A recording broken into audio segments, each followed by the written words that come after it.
Hi hello welcome back to my YouTube channel. അപ്പം ഞാനിങ്ങനെ ഇരുന്ന് സംസാരിക്കുമ്പം എന്തായാലും എല്ലാവർക്കും മനസ്സിലാകും എന്തെങ്കിലും കാര്യം സംസാരിക്കാനാണ്. മെയിൻലി പ്രയർ റിലേറ്റഡ് ആയിട്ടുള്ള എന്തെങ്കിലും കാര്യം സംസാരിക്കാനാണെന്ന് എല്ലാവർക്കും മനസ്സിലാവും എന്ന് എനിക്കറിയാം. അതെ, ഞാനിന്ന് എൻ്റെ അടുത്ത് റിക്വസ്റ്റ് ചെയ്ത കുറച്ച് കാര്യങ്ങളെ പറ്റിയിട്ട്, അതിൽ എൻ്റെ എക്സ്പീരിയൻസ് എങ്ങനെയാണെന്നുള്ള കാര്യങ്ങളെ പറ്റിയിട്ട് സംസാരിക്കാനാണ് ഈ വീഡിയോ ചെയ്യുന്നത് കേട്ടോ. അപ്പോൾ വീഡിയോയിലേക്ക് കടക്കുന്നതിന് മുന്നേ ആയിട്ട് ഞാൻ ഇങ്ങനെ പ്രാർത്ഥിക്കുന്ന കാര്യങ്ങളെ പറ്റിയിട്ട് സംസാരിക്കുമ്പോൾ എനിക്കിപ്പം ഓരോ ദിവസം എന്ത് വീഡിയോ എടുക്കണമെന്ന് എനിക്കറിയത്തില്ല.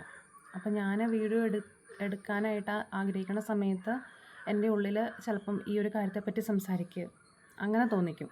അപ്പോൾ അങ്ങനെ തോന്നിക്കുന്ന സമയത്ത് ആ ഒരു വീഡിയോ പറ്റി ഞാനിങ്ങനെ മനസ്സിലിങ്ങനെ അതിനെപ്പറ്റി ചിന്തിച്ചിട്ട് ഞാൻ വീഡിയോ ചെയ്യുകയാണ് ചെയ്യുന്നത് സാധാരണ. അപ്പോൾ കഴിഞ്ഞ ദിവസം എനിക്ക് ഞാനിങ്ങനെ ആലോചിച്ചുകൊണ്ടിരിക്കുക, ഇനി നമ്മൾ എന്തിനെപ്പറ്റി സംസാരിക്കുമെന്ന് നിങ്ങളുടെ അടുത്ത് എന്താണ് ഷെയർ ചെയ്യേണ്ടതെന്ന് ഇങ്ങനെ ഞാൻ ആലോചിച്ചുകൊണ്ടിരുന്നപ്പം എനിക്ക് ആ സമയത്ത് നിങ്ങൾ വിശ്വസിക്കുമല്ലോ എന്നൊന്നും എനിക്കറിയത്തില്ല. ആ ഒരു സമയത്ത് ആ ഒരു മിനിറ്റിനുള്ളിൽ എനിക്ക് വന്ന ഒരു കമൻറ്റാണ് ഇത്. അപ്പം ഈ കമൻറ്റ് ഇതിനകത്ത് കുറച്ച് 3-4 കാര്യങ്ങളുണ്ട്. ആ 3-4 കാര്യങ്ങളെ പറ്റിയിട്ടാണ് സംസാരിക്കാനായിട്ട് പോകുന്നത്. അതിനെപ്പറ്റിയാണ് ഞാൻ എൻ്റെ എക്സ്പീരിയൻസ് ഷെയർ ചെയ്യാനായിട്ട് പോകുന്നത്. അപ്പം ആളത് ഷെയർ ചെയ്യുമോ എന്നാണ് എൻ്റെ അടുത്ത് ചോദിച്ചത്. അപ്പോൾ അതൊരു മെസ്സേജിലൂടെ ഷെയർ ചെയ്യാൻ പറ്റുന്ന അല്ല, അതുകൊണ്ട് ഞാനൊരു വീഡിയോ ആയിട്ട് ചെയ്യാമെന്ന് വിചാരിച്ചു. അപ്പം എല്ലാവരും വീഡിയോ സ്കിപ്പ് ചെയ്യാതെ കാണണം കേട്ടോ. അപ്പം ഞാനിവിടെ എഴുതി വെച്ചിട്ടുണ്ട്, കാരണം ഞാനത് പെട്ടെന്ന് മറന്നു പോകും ആ 4 കാര്യങ്ങൾ. ഫസ്റ്റ് ഓഫ് ഓൾ ആ ആൾക്ക് ഒരുപാട് താങ്ക്സ്. ഈ ഒരു കാര്യം, അതായത് ഇങ്ങനെ എന്നെക്കൊണ്ട് പറ്റുന്ന കാര്യങ്ങൾ നിങ്ങൾ ഷെയർ ചെയ്യുവാണെങ്കിൽ, നിങ്ങൾക്ക് അതിനെക്കുറിച്ച് അറിയണമെന്ന് ആഗ്രഹമുണ്ടെങ്കിൽ, അതെനിക്കറിയാവുന്ന കാര്യങ്ങളാണെങ്കിൽ ഞാൻ ഉറപ്പായിട്ടും ഷെയർ ചെയ്യുന്നതായിരിക്കും. അപ്പോൾ ഇതുപോലെ 1-2 കമൻറ്റ്സൊക്കെ വരുന്നതനുസരിച്ചാണ് ഞാൻ ഓരോ വീഡിയോസ് ചെയ്യുന്നത്. പിന്നെ അതല്ലാന്നുണ്ടെങ്കിൽ എൻ്റെ ഉള്ളിൽ ഈശോയായിട്ട് തോന്നിക്കുന്ന കുറച്ച് കാര്യങ്ങൾ അതിനെപ്പറ്റി ഞാൻ ഷെയർ ചെയ്യുന്നതേ ഉള്ളൂ. അപ്പം ഇഷ്ടമുള്ളവർ കാണുക, ഇഷ്ടമില്ലാത്തവർ സ്കിപ്പ് ചെയ്ത് പോകാൻ കുഴപ്പമൊന്നുമില്ല. ഓക്കെ, എല്ലാവരും ദൈവം അനുഗ്രഹിക്കട്ടെ. അപ്പം നമ്മൾ ആദ്യമായിട്ട് ആ ആൾ ചോദിച്ചത് ജീസസ് എൻകൗണ്ടറിനെ പറ്റിയിട്ടാണ് ചോദിച്ചത്. അപ്പം അതെന്ന് വെച്ചിട്ടുണ്ടെങ്കിൽ ഈശോയുമായിട്ടുള്ള ഒരു അനുഭവം, അല്ലെങ്കിൽ ഈശോയുമായിട്ട് എനിക്കുള്ള അടുപ്പം, അതെത്രത്തോളം നിങ്ങൾക്ക് പറഞ്ഞാൽ മനസ്സിലാവുമെന്ന് എനിക്കറിയത്തില്ല. എനിക്ക് മനസ്സിലായ ഒരു കാര്യം എന്ന് പറഞ്ഞിട്ടുണ്ടെങ്കിൽ, അത് ദൈവവചനത്തിലൂടെയാണ് ഈശോയായിട്ട് ഞാൻ കൂടുതൽ അടുത്തത്. ഈശോയെ കൂടുതൽ അറിയാൻ ശ്രമിച്ചത് ദൈവവചനത്തിലൂടെയാണ്. കാര്യം എന്ന് പറഞ്ഞാൽ, ഇപ്പോൾ ഒരു വചനം എടുക്കുമ്പം ആ വചനത്തിൻ്റെ ആഴവും വ്യാപ്തിയും അനുസരിച്ച് ആ വചനം കൂടുതലായിട്ട് അത് ഉൾക്കൊണ്ടുകൊണ്ട് വായിക്കുവാണെങ്കിൽ നമുക്ക് ആ വചനത്തിൻ്റെ അർത്ഥം മനസ്സിലാവും. അങ്ങനെ മനസ്സിലാക്കുമ്പോൾ ആ വചനം നമുക്കങ്ങനെ മനസ്സിലാവുമ്പം ഈശോയെ നമുക്ക് കൂടുതലായിട്ട് അറിയാൻ പറ്റും. അപ്പം ഈശോയെ നമ്മൾ കൂടുതൽ അറിയുമ്പം ഈശോയുടെ അടുത്ത് ഒരിച്ചിരിയൊക്കെ സ്നേഹം തോന്നും. അങ്ങനെ എല്ലാ വചനങ്ങളും നമ്മൾ നമുക്ക് വായിച്ച് പ്രാർത്ഥിച്ച് മുന്നോട്ട് പോകുമ്പം ഈശോ നമ്മുടെ അടുത്ത് എത്രമാത്രം സ്നേഹം കാണിക്കുന്നുണ്ടെന്ന് നമുക്ക് ആ ഒരു വചനത്തിലൂടെ മനസ്സിലാക്കാൻ പറ്റും എന്നാണ് ഞാൻ വിശ്വസിക്കുന്നതും.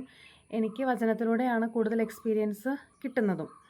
രണ്ടാമതൊരു കാര്യം ഞാൻ കൂടുതലായിട്ട് ഈശോയുടെ അടുത്ത് കമ്മ്യൂണിക്കേറ്റ് ചെയ്യാൻ ശ്രമിക്കാറുണ്ട്. എന്ന് വെച്ചാൽ എനിക്കെന്ത് വിഷമം ഉണ്ടായാലും, അത് ഞാൻ നേരത്തെ പറഞ്ഞിട്ടുണ്ട്, എനിക്കെന്ത് സന്തോഷം ഉണ്ടായാലും ഞാൻ ഫസ്റ്റ് ഓഫ് ഓൾ ഓടിച്ചെല്ലുന്നത് ഈശോയുടെ അടുത്തേക്കാണ്, പരിശുദ്ധ അമ്മയുടെ അടുത്തേക്കാണ്. ഞാൻ പോയിട്ട് പ്രാർത്ഥിക്കും. ഞാൻ എൻ്റെ കയ്യിൽ നിന്ന് പോകുന്ന ആ ഒരു സിറ്റുവേഷൻ അങ്ങനെ ഉണ്ടെങ്കിൽ തന്നെ ഞാൻ കരഞ്ഞ് പ്രാർത്ഥിക്കാറുണ്ട്. ഞാൻ കൂടുതലായിട്ട് കമ്മ്യൂണിക്കേറ്റ് ചെയ്യാറുണ്ട്, ഞാൻ സംസാരിക്കാറുണ്ട്. ഒരു ബെസ്റ്റ് ഫ്രണ്ടിനെ പോലെ, അല്ലെങ്കിൽ ഒരു കൂടപ്പറപ്പിനെ പോലെ ഞാൻ കൂടുതൽ കമ്മ്യൂണിക്കേറ്റ് ചെയ്യാറുണ്ട്. അങ്ങനെ കമ്മ്യൂണിക്കേറ്റ് ചെയ്യുമ്പം എന്താ പറയുക, നമ്മളിപ്പം ഒരാൾ വിഷമിച്ചിരിക്കുന്ന സമയത്ത് നമ്മൾ ആളുടെ അടുത്ത് പോയി സമാധാനിപ്പിക്കുകയാണെങ്കിൽ ആൾക്ക് നമ്മുടെ അടുത്തൊരു സ്നേഹം ഉണ്ടാവത്തില്ലേ, അല്ലെങ്കിൽ നമ്മളെ ആശ്വസിപ്പിക്കാൻ ഒരാളുണ്ട് എന്നൊരു ചിന്ത ഉണ്ടാവത്തില്ലേ. അപ്പോൾ അതാണ് ഞാനും ചെയ്യുന്നത്. റിലേറ്റ് ചെയ്യാൻ പറ്റുമെന്ന് എനിക്കറിയത്തില്ല കേട്ടോ, അങ്ങനെയാണ് ഞാൻ ചെയ്യുന്നത്. പിന്നെ എനിക്ക് ഏറ്റവും ബെസ്റ്റായിട്ടുള്ള ഒരു അനുഭവം, അല്ലെങ്കിൽ ഈശോയുടെ അടുത്ത് കൂടുതലായിട്ട് സ്നേഹം തോന്നിയ ഒരു കാര്യം എന്ന് പറഞ്ഞിട്ടുണ്ടെങ്കിൽ ഈശോയുടെ പീഡാനുഭവമാണ്. അതെപ്പോൾ പറഞ്ഞാലും ഞാൻ ഭയങ്കരമായിട്ട് എമോഷണൽ ആവും. അതങ്ങനെയാണ്. ഓക്കെ, അപ്പം ഈശോയുടെ പീഡാനുഭവത്തെക്കുറിച്ച് ധ്യാനിച്ച് പ്രാർത്ഥിക്കുമ്പം കിട്ടുന്ന ഒരു ഫീൽ എന്ന് പറഞ്ഞിട്ടുണ്ടെങ്കിൽ അത് വേറെ എന്ത് വിചാരിച്ചാലും എനിക്ക് കിട്ടാറില്ല. ഈശോയുടെ പീഡാനുഭവം അത്രയും ബ്ലെസ്ഡ് ആയിട്ടുള്ളൊരു കാര്യമാണ്. ഒരു നിമിഷം നമുക്ക് ഓർക്കാം, ഈശോ നമുക്ക് വേണ്ടിയിട്ട് മരിച്ചു, ഈശോ നമുക്ക് വേണ്ടിയിട്ട് ഇതുപോലെ പീഡകൾ അനുഭവിച്ചു, എന്നിട്ടും ഒരു വാക്ക് എതിർത്ത് പറഞ്ഞിട്ടില്ല. ഒരു വാക്ക് എതിർത്ത് പറഞ്ഞിട്ടില്ല, ഒരു വാക്ക് എന്നെക്കൊണ്ട് പറ്റത്തില്ല, ഞാനത് ചെയ്യത്തില്ല എന്ന് പറഞ്ഞിട്ടില്ല. ഞാനറിഞ്ഞ് ഞാൻ പറഞ്ഞേനെ, എന്നെക്കൊണ്ട് പറ്റില്ല, ഞാൻ ചെയ്യില്ല എന്ന് പറഞ്ഞേനെ. പക്ഷേ ഈശോ അത് പറഞ്ഞില്ല. അവിടെയാണ് ജയിച്ചത്. പിന്നെ ഉത്ഥാനം, അതേറ്റവും സന്തോഷിക്കുന്ന ഒരു കാര്യം. അതുപോലെ സങ്കടം ഉണ്ടാക്കുന്ന കാര്യങ്ങൾ, അതൊക്കെ ഒന്ന് ചിന്തിച്ചാൽ നമുക്ക് ഈശോയോടുള്ള ആ ഒരു സമീപനം, അല്ലെങ്കിൽ എന്താ പറയുക, ദൈവത്തെ അനുഭവിക്കുക, അതാണ് മെയിനായിട്ട് പറയുന്നത്. ഈശോയെ അനുഭവിക്കുക, അതാണ്.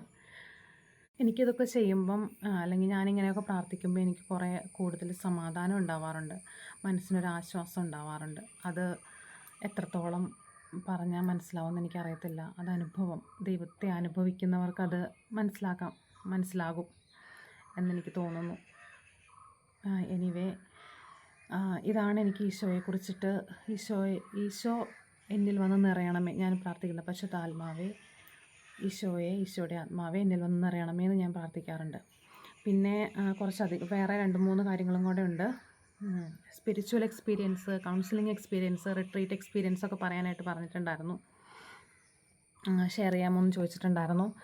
സ്പിരിച്വൽ എക്സ്പീരിയൻസ് എന്ന് പറഞ്ഞാൽ ഞാൻ പറഞ്ഞല്ലോ, ഈ ഒരു കാര്യങ്ങൾ ഈശോയെ നമ്മൾ കൂടുതൽ അറിയുമ്പം ഈശോയുടെ പരിശുദ്ധാത്മാവെ നമ്മുടെ ഉള്ളിലേക്ക് എഴുന്നള്ളി വരണമേ എന്ന് നമ്മൾ ഉരുവിട്ടുകൊണ്ടിരിക്കണം. അത് നമുക്കൊത്തിരി അനുഭവം ഉണ്ടാക്കുന്ന കാര്യം, ദൈവിക അനുഭവം ഉണ്ടാക്കുന്ന ഒരു കാര്യമാണ്.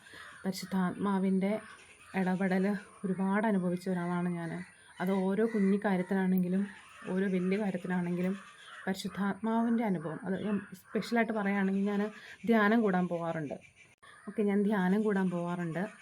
ധ്യാനം എന്ന് വെച്ചാൽ ഞാൻ ഒരു ദിവസം ധ്യാനമല്ല, ഞാൻ സ്റ്റേ ചെയ്തിട്ടുള്ള 5 ദിവസം സ്റ്റേ ചെയ്തിട്ടുള്ള ധ്യാനത്തിനാണ് ഞാൻ പോകാറുള്ളത്. അപ്പം അങ്ങനെ ധ്യാനത്തിന് പോകുമ്പം എനിക്ക് ഏറ്റവും കൂടുതൽ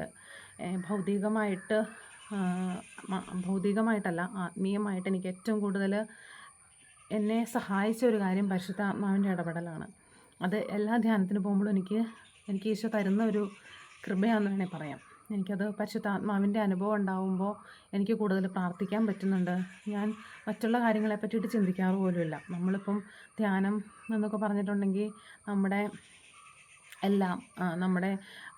എന്താ പറയുക, പേഴ്സണലായിട്ടുള്ള എല്ലാ കാര്യങ്ങളും ഉപേക്ഷിച്ച്, ഭൗതികമായിട്ടുള്ള എല്ലാ കാര്യങ്ങളും ഉപേക്ഷിച്ച് നമ്മൾ കുറച്ച് പ്രാർത്ഥനയിലേക്ക് മാറ്റിവെക്കാനായിട്ട്, ഈശോയ്ക്ക് വേണ്ടിയിട്ടൊരു സമയം കണ്ടെത്താനായിട്ട് ശ്രമിക്കുന്ന ഒരു കാര്യമാണല്ലോ ധ്യാനം കൂടുക എന്ന് പറഞ്ഞാൽ. പിന്നെ അത്രയും കയ്യിൽ നിന്ന് പോകുന്ന സമയത്ത് ഞാൻ ധ്യാനം കൂടാൻ പോകാറുണ്ട്. അപ്പോൾ എന്താ പറയുക, പരിശുദ്ധാത്മാവിൻ്റെ ഇടപെടൽ മനസ്സിലാക്കാൻ പറ്റുന്നുണ്ട്.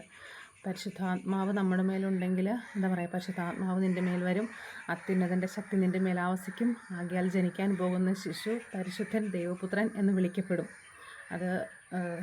അതങ്ങനെയാണ്. പിന്നെ ഞാനൊരു നിയോഗം വെച്ച് പ്രാർത്ഥിക്കുന്നുണ്ട്.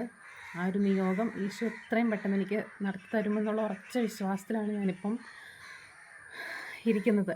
അപ്പോൾ ആ നിയോഗം ഈശോ സാധിച്ചു തരുന്ന ആ സമയത്ത്, അല്ലെങ്കിൽ ആ ഒരു സമയത്ത് ഞാൻ നിങ്ങളുമായിട്ട് ഷെയർ ചെയ്യുന്നതായിരിക്കും. അപ്പോൾ ഞാനിത് പറഞ്ഞപ്പോൾ എൻ്റെ കൂടെ പറഞ്ഞതേ ഉള്ളൂ. അത് പരിശുദ്ധാത്മാവിൻ്റെ ഇടപെടൽ കൊണ്ട് എനിക്ക് ഈശോ സാധിച്ചു തരുമെന്ന് ഞാൻ ഉറച്ച് വിശ്വസിക്കുന്നുണ്ട്. അതുപോലെ എല്ലാവരുടെ നിയോഗങ്ങളും പരിശുദ്ധാത്മാവ് സാധിച്ചു തരട്ടെ എന്ന് ഞാൻ പ്രാർത്ഥിക്കുന്നു. പിന്നെ ഇതിനകത്ത് റിട്രീറ്റ് ധ്യാനത്തിന് പോകുന്ന കാര്യം ഞാൻ പറഞ്ഞല്ലോ. എൻ്റെ ധ്യാനത്തിൻ്റെ എക്സ്പീരിയൻസ് എന്ന് പറഞ്ഞാൽ, ഞാൻ പറഞ്ഞല്ലോ 5 ദിവസത്തെ ധ്യാനത്തിനാണ് ഞാൻ പോയിക്കൊണ്ടിരുന്നത്. ഇടയ്ക്കിടയ്ക്ക് പോകുമായിരുന്നു, എല്ലാ വർഷവും പോകാറുണ്ട്. ഈ വർഷം ഇതുവരെയും പോകാൻ പറ്റിയിട്ടില്ല. അല്ലാതെ എല്ലാ വർഷവും പോകാനായിട്ട് സമയം കണ്ടെത്തി പോകാൻ ശ്രമിക്കുന്നുണ്ട് ഇപ്പോൾ കുറച്ചായിട്ട്. അപ്പം ധ്യാനത്തിന് പോകുമ്പം ധ്യാനം എന്നെ സംബന്ധിച്ച് എനിക്ക് ഭയങ്കര ഒരു എനർജി തരുന്നൊരു കാര്യമാണ്. ഒരു ക്വസ്റ്റ്യനും കൂടെ എൻ്റെ അടുത്ത് ചോദിച്ചിട്ടുണ്ടായിരുന്നു, ഹോളി സ്പിരിറ്റിനെ പറ്റിയിട്ട് തന്നെ, പരിശുദ്ധാത്മാവിനെ പറ്റിയിട്ട് തന്നെ എന്നോട് ചോദിച്ചിട്ടുണ്ടായിരുന്നു. അത് ഞാനിതിനകത്തേക്ക് ആഡ് ചെയ്യാം കേട്ടോ. ഞാനത് പറയാൻ വിട്ടുപോയിട്ടുണ്ടായിരുന്നു. അപ്പം പരിശുദ്ധാത്മാവിൻ്റെ ഇടപെടൽ എനിക്ക് എങ്ങനെയൊക്കെയാണ് വന്നിട്ടുള്ളതെന്ന് ചോദിച്ചത്. ആൾ ചോദിച്ച ധ്യാനത്തിൽ വിഷൻ കിട്ടിയിട്ടുണ്ടോ, ഹോളി സ്പിരിറ്റിൻ്റെ പരിശുദ്ധാത്മാവിൻ്റെ ഇടപെടൽ എങ്ങനെയാണെന്നാണ് ചോദിച്ചത്. എനിക്ക് ധ്യാനത്തിൽ, അതായത് ഞാൻ കണ്ണ് തുറന്ന് പ്രാർത്ഥിക്കുമ്പോൾ എനിക്കങ്ങനെ വിഷൻ കിട്ടിയിട്ടില്ല. ഞാൻ കണ്ണടച്ച് പ്രാർത്ഥിക്കുമ്പം എനിക്ക് പല രീതിയിലുള്ള അനുഭവങ്ങൾ തോന്നിയിട്ടുണ്ട്. എനിക്ക് തോന്നിയേക്കണത് കുഞ്ഞു കുഞ്ഞു അനുഭവങ്ങളാണ്. വലിയ വലിയ അനുഭവങ്ങൾ തോന്നി ഷെയർ ചെയ്യുന്ന ഒരുപാട് ആൾക്കാരുണ്ട്. പക്ഷേ എനിക്ക് തോന്നിയ കുഞ്ഞു കുഞ്ഞു അനുഭവമാണ്. ഇപ്പോൾ ആൾ ചോദിച്ചുകൊണ്ട് ഞാൻ പറയുന്നതേ ഉള്ളൂ. ഞാൻ കണ്ണടച്ചിരുന്ന് പ്രാർത്ഥിക്കുമ്പം എനിക്ക് പരിശുദ്ധാത്മാവ് പ്രാവിൻ്റെ രൂപത്തിൽ വന്നിറങ്ങുന്നത് പോലെ തോന്നിയിട്ടുണ്ട്. പിന്നെ എന്താ പറയുക, അതിനിപ്പം എനിക്കങ്ങനെ എക്സ്പ്രസ് ചെയ്യേണ്ടത് എങ്ങനെയാണെന്ന് എനിക്കറിയത്തില്ല. അതൊരു വല്ലാത്തൊരു അനുഭവമായിരുന്നു. അങ്ങനെ പ്രാവിൻ്റെ രൂപത്തിൽ പറന്നിറങ്ങി വരുന്നതായിട്ട് എനിക്ക് തോന്നിയിട്ടുണ്ട്. പിന്നെ എന്നെ തൊടുന്നതായിട്ട് തോന്നിയിട്ടുണ്ട്. എന്നെ തൊട്ട് മാറിപ്പോകുന്നതായിട്ട് എനിക്ക് തോന്നിയിട്ടുണ്ട്. അത് ഇപ്പം ഞാൻ കൂടുതലായിട്ടും പോകുന്നത് ആന്തരിക സൗഖ്യധ്യാനത്തിനായിരുന്നു. അപ്പം അങ്ങനെ ലാസ്റ്റ് പരിശുദ്ധാത്മാവിൻ്റെ അഭിഷേകം, ലാസ്റ്റ് ഡേയിൽ പരിശുദ്ധാത്മാവിൻ്റെ അഭിഷേകത്തിൻ്റെ സമയത്ത് ആണ് എനിക്കിങ്ങനെ തോന്നിയിട്ടുള്ളത്. അതിപ്പം ഞാൻ എങ്ങനെ പറയാം, 5 ദിവസത്തെ ധ്യാനമാണല്ലോ. അപ്പോൾ ലാസ്റ്റ് ദിവസത്തെ, അതായത് ഒരു സൺഡേ തുടങ്ങി ഒരു തേഴ്സ്ഡേ വരെയാണ് ധ്യാനം. ഫ്രൈഡേ നമുക്ക് വീട്ടിൽ പോവാം, കുർബാന കഴിഞ്ഞ്, രാവിലെ കുർബാന കഴിഞ്ഞ് വീട്ടിൽ പോവാം, അങ്ങനെയാണ്. അപ്പോൾ ഈ തേഴ്സ്ഡേ വൈകുന്നേരമാണ് ഈ ആന്തരിക സൗഖ്യ ധ്യാനത്തിൻ്റെ പരിശുദ്ധാത്മ അഭിഷേക ധ്യാന ദിവസമായിട്ട്. അത് രാത്രിയിലാണ്. അപ്പോൾ ഈ രാത്രിയിൽ എന്താ പറയുക, ധ്യാനം കൂടിയിട്ടുള്ളവർക്ക് അറിയായിരിക്കും കേട്ടോ. മീൻസ് ലൈറ്റൊക്കെ അണച്ചിട്ട് ഈശോയുടെ ദിവ്യകാരുണ്യം എഴുന്നള്ളിച്ച് വെച്ച് എന്താ പറയുക, ധ്യാനം നടത്തുന്നുണ്ട്. അപ്പോൾ ആ ഒരു സമയത്ത് പരിശുദ്ധാത്മാവിൻ്റെ അഭിഷേകത്തിന് വേണ്ടിയിട്ട് ഇങ്ങനെ പ്രാർത്ഥിക്കുന്ന ഒരു ഇതാണ്. അപ്പം ആ ഒരു സമയത്താണ് എനിക്ക് ഈ ഒരു അനുഭവം ഉണ്ടാകുന്നത്. എന്നുവെച്ചാൽ എനിക്കിങ്ങനെ ഞാനിങ്ങനെ പ്രാർത്ഥിക്കുമ്പം എനിക്ക് ഭയങ്കര സ്പീഡ് കിട്ടാറുണ്ട്. ഇപ്പോൾ ഒന്നും അങ്ങനെ കിട്ടത്തില്ല കേട്ടോ. അത് ആ ഒരു സ്പിരിറ്റിലിരുന്ന് പ്രാർത്ഥിച്ചു കഴിഞ്ഞാൽ മാത്രമേ കിട്ടുള്ളൂ. ആ ഒരു ആത്മീയതയിലിരുന്ന് പ്രാർത്ഥിച്ചാൽ മാത്രമേ കിട്ടത്തുള്ളൂ. അതിപ്പോൾ എനിക്കങ്ങനെ ചോദിച്ചാൽ എനിക്കറിയത്തില്ല അതെന്താ പറയണ്ടേ, എന്താണെന്നൊന്നും എനിക്ക് അറിഞ്ഞുകൂടാ. പിന്നെ പരിശുദ്ധാത്മാവിൻ്റെ അതായത് ഞാൻ കണ്ണ് തുറന്ന് പ്രാർത്ഥിക്കുമ്പോൾ എനിക്ക് പല വിചാരങ്ങൾ വരാറുണ്ട്. എന്നുവെച്ചാൽ കണ്ണ് തുറന്ന് പ്രാർത്ഥിക്കുമ്പോൾ അങ്ങനെ വിചാരങ്ങൾ വരുമെന്നല്ല ഉദ്ദേശിച്ചത്. എനിക്കങ്ങനെ കാണാൻ പറ്റത്തില്ല. ഒരു രീതിയിലും എനിക്കങ്ങനെ ആ ഒരു സംഭവം കിട്ടത്തില്ല. അതെങ്ങനെയാണ് പറയേണ്ടതെന്ന് എനിക്കറിയത്തില്ല കേട്ടോ. അപ്പോൾ അത് കിട്ടത്തില്ല. അത് കണ്ണടച്ച് പ്രാർത്ഥിക്കുമ്പം എനിക്ക് കിട്ടുന്ന ആ ഒരു ഇതാണ് എൻ്റെ മൈൻഡിലേക്ക്. അപ്പം ഈ ഒരു കുറേ പിക്ചേഴ്സ് ഇങ്ങനെ വരും. ചിലപ്പോൾ ആ ഒരു പ്രെയർ സംഭവമായിരിക്കും വരുന്നത്. പക്ഷേ അതിൽ പരിശുദ്ധാത്മാവിൻ്റെ ആ പ്രാവിൻ്റെ രൂപം എൻ്റെ മനസ്സിൽ എപ്പോഴും വരാറുണ്ട്. പിന്നെ എന്നെ തൊടുന്നത് പോലെ തോന്നാറുണ്ട്, തലയിൽ ബ്ലസ് ചെയ്യുന്ന പോലെ തോന്നാറുണ്ട്. അങ്ങനെ കുറച്ച് കുഞ്ഞു കുഞ്ഞു അനുഭവങ്ങൾ. എന്നെ സംബന്ധിച്ചത് വലിയ വലിയ അനുഭവങ്ങളാണ്. കേൾക്കുന്നവർക്ക് അത് എത്രത്തോളം ഇതാണെന്ന് എനിക്ക് അറിയത്തില്ല കേട്ടോ. അപ്പോൾ അതൊരു റിക്വസ്റ്റായിട്ട് രണ്ടാമതൊരു കമൻറ്റ് ഇട്ട് ചോദിച്ചിട്ടുണ്ടായിരുന്നു. അപ്പോൾ അതുകൊണ്ടാണ് ഞാനിതിനകത്ത് ആഡ് ചെയ്യുന്നത്. ഞാൻ സത്യം പറഞ്ഞാൽ മറന്നുപോയായിരുന്നു. മീൻസ് അത് പറയാനായിട്ട് ഓർത്തില്ല കേട്ടോ, സോറി. അപ്പം ഇതാണ് പരിശുദ്ധാത്മാവിൻ്റെ ഒരു ഇടപെടലെന്ന് പറയുന്നത്. അങ്ങനെ ഞാനിപ്പം പള്ളിയിൽ പോയി പ്രാർത്ഥിച്ചാൽ, ഞാൻ എപ്പോൾ കുർബാന കൂടിയാലും എൻ്റെ കണ്ണിൽ കൂടെ കണ്ണീര് വരും. ഞാൻ കരഞ്ഞുകൊണ്ടായിരിക്കും കുർബാന കൂടുന്നത്. അതിപ്പോൾ അടുത്ത് നിൽക്കുന്നവരൊക്കെ അറിയുന്നുണ്ടോ ഇല്ലയോ എന്നൊന്നും ഞാൻ നോക്കത്തില്ല. അത് ഓട്ടോമാറ്റിക്കായിട്ട് അങ്ങനെ വന്നു പോകുന്നതാണ്. അപ്പം അതിനിടയ്ക്ക് നമ്മുടെ കുർബാനയുടെ ഇടയ്ക്ക് പരിശുദ്ധാത്മാവ് എഴുന്നള്ളി വരട്ടെ എന്ന് ഉള്ളൊരു പ്രയർ ഉണ്ടല്ലോ, ആ സമയത്തൊക്കെ കയ്യിൽ നിന്ന് പോവും. അപ്പോൾ എനിക്ക് ഭയങ്കര സങ്കടമൊക്കെ വരും. അതിപ്പോൾ കുർബാനയുടെ ഏത് ഭാഗത്താണെങ്കിലും അങ്ങനെ തന്നെയാണ്. കുർബാനയിൽ ഞാൻ കഴിഞ്ഞ ഞായറാഴ്ച വിശുദ്ധ കുർബാനയിൽ പങ്കെടുത്ത സമയത്തും എല്ലാവർക്കും വേണ്ടിയിട്ട് പ്രാർത്ഥിച്ചിട്ടുണ്ട്. ഇനി ഞാൻ പ്രാർത്ഥിക്കാം. എനിക്ക് വേണ്ടിയിട്ടും എല്ലാവരും പ്രാർത്ഥിക്കണം. എന്നെ കൂടുതൽ ശക്തിപ്പെടുത്തുന്ന ഒരു കാര്യമാണ് ധ്യാനത്തിന് പോവുക, ധ്യാനം കൂടുക, പ്രാർത്ഥിക്കുക. എന്താ പറയുക, ഉപവാസമുണ്ട്, കുമ്പസാരമുണ്ട്, കൗൺസിലിംഗ് ഉണ്ട്, എല്ലാം ഉണ്ട്. എനിക്ക് ഭയങ്കര ഇഷ്ടമുള്ളൊരു കാര്യമാണ് ധ്യാനം. അതിനെക്കുറിച്ച് കൂടുതലായിട്ട് പറയാനാണെങ്കിൽ എൻ്റെ മനസ്സിൽ എന്തെങ്കിലും ഈശോയ്ക്ക് ഇഷ്ടമില്ലാത്ത എന്തെങ്കിലും ചിന്തകളുണ്ടെങ്കിൽ അത് എടുത്തു മാറ്റാനായിട്ട് ധ്യാനം കൂടി എന്നെ സഹായിച്ചിട്ടുണ്ട്. പിന്നെ കൗൺസിലിങ്ങിൻ്റെ എക്സ്പീരിയൻസ് പറയുവാണെങ്കിൽ, ഞാൻ കൗൺസിലിംഗ് ചെയ്തിട്ടൊന്നുമില്ല കേട്ടോ. അല്ല, മീൻസ് ഞാൻ മറ്റുള്ളവരെ കൗൺസിൽ ചെയ്തിട്ടില്ല. ഞാൻ കൗൺസിലിങ്ങിന് പോയിട്ടുണ്ട്. എന്നെ കൗൺസിലിംഗ് നടത്തിയിട്ടുണ്ട്. അത് അവിടുത്തെ പ്രേക്ഷകരായിരിക്കും, അല്ലെങ്കിൽ അച്ഛന്മാർ, അല്ലെങ്കിൽ സിസ്റ്റേഴ്സൊക്കെ ആയിരിക്കും. അപ്പം അതിലും എനിക്ക് ഒത്തിരി എക്സ്പീരിയൻസ് ഉണ്ടായിട്ടുണ്ട്. നമ്മൾ ആഗ്രഹിച്ച കാര്യം, അല്ലെങ്കിൽ മീൻസ് നമ്മൾ മനസ്സിൽ നിയോഗം വെച്ച് പ്രാർത്ഥിക്കുന്ന കാര്യം അവരിങ്ങോട്ടേക്ക് പറഞ്ഞ് പ്രാർത്ഥിച്ചിട്ടുണ്ട്. അതെനിക്ക് ഭയങ്കര ഒരു അത്ഭുതമായിട്ട് തോന്നിയിട്ടുണ്ട്. അത് അങ്ങനെയുള്ളവർക്ക് മനസ്സിലാവുമല്ലോ. അത് ദൈവം കൊടുക്കുന്ന ഒരു വരമാണ്. കൗൺസിലിങ്ങിൻ്റെ കാര്യം എന്ന് പറഞ്ഞാൽ ദൈവം കൊടുക്കുന്ന ഒരു ഗിഫ്റ്റാണ് അവർക്ക്. അപ്പം അത് ഭയങ്കര ഒരു പവർഫുള്ളായിട്ടുള്ളൊരു കാര്യമായിട്ട് എനിക്ക് തോന്നിയിട്ടുണ്ട്. അപ്പം അങ്ങനെ ഈശോ ഒരുപാട് ബ്ലെസ് ചെയ്യട്ടെ എല്ലാവരെയും. പല രീതിയിൽ ഒരുപാട് നിയോഗങ്ങൾ ഇപ്പോഴും എനിക്ക് ഇങ്ങനെ വന്നുകൊണ്ടിരിക്കുന്നുണ്ട്. ഞാനെല്ലാം എല്ലാ കാര്യങ്ങളും മാറ്റിവെച്ച് ഞാൻ അവർക്ക് റിപ്ലൈ കൊടുക്കാറുണ്ട്, പ്രാർത്ഥിക്കാറുണ്ട്. എന്നും പറഞ്ഞ് എൻ്റെ കാര്യങ്ങളൊന്നും ഞാൻ ചെയ്യുന്നില്ല എന്നല്ല, എൻ്റെ കാര്യങ്ങൾ ഞാൻ കൂടെ ചെയ്ത് പോകുന്നുണ്ട്. പിന്നെ ഇതൊരിക്കലും എന്താ പറയുക, ആരെയും ഒരു മതപരിവർത്തനം പോലെയൊന്നും കരുതരുത്. എൻ്റെ ഒരു എക്സ്പീരിയൻസ് ഞാൻ ഷെയർ ചെയ്തെന്നേ ഉള്ളൂ.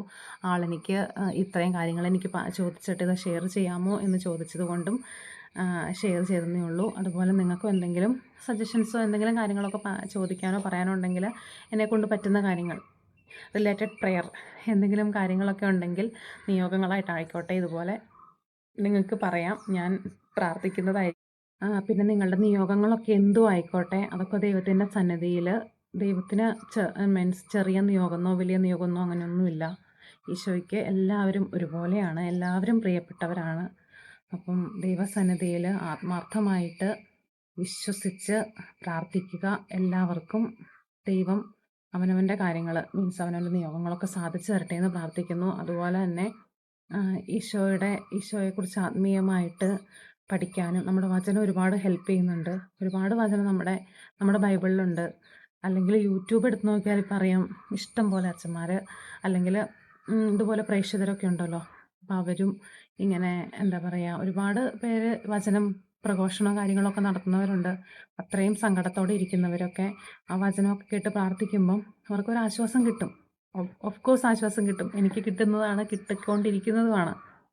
അതുകൊണ്ടാണ് ഞാനിങ്ങനെ ഓരോ പ്രതിസന്ധികൾ, ഓരോ തടസ്സങ്ങൾ എൻ്റെ ജീവിതത്തിൽ വന്നാലും തളരാതെ പിടിച്ചു നിന്ന് പോകുന്നത് ഈ ഒരൊറ്റ വിശ്വാസം കൊണ്ടാണ്. അതൊരിക്കലും നഷ്ടപ്പെട്ടു പോകരുതെന്ന് മാത്രമാണ് എൻ്റെ പ്രാർത്ഥനയുള്ളൂ.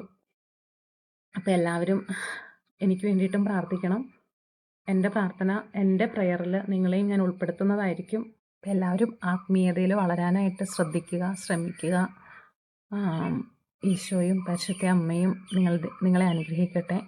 സകല മാലാഖമാരും സകല വിശുദ്ധന്മാരും ഒക്കെ നിങ്ങൾക്ക് കൂട്ടായിരിക്കട്ടെ. എല്ലാവരുടെ അടുത്തും പ്രാർത്ഥിക്കണം. എല്ലാവരോടും മധ്യസ്ഥം തേടി പ്രാർത്ഥിക്കുക. ഓക്കെ, അപ്പോൾ നമ്മുടെ വീഡിയോ ഇത്രയേ ഉണ്ടായിരുന്നുള്ളൂ. വീഡിയോ ഇഷ്ടപ്പെട്ട എല്ലാവരും ലൈക്ക് ചെയ്യണം, ഷെയർ ചെയ്യണം, സബ്സ്ക്രൈബ് ചെയ്യണം.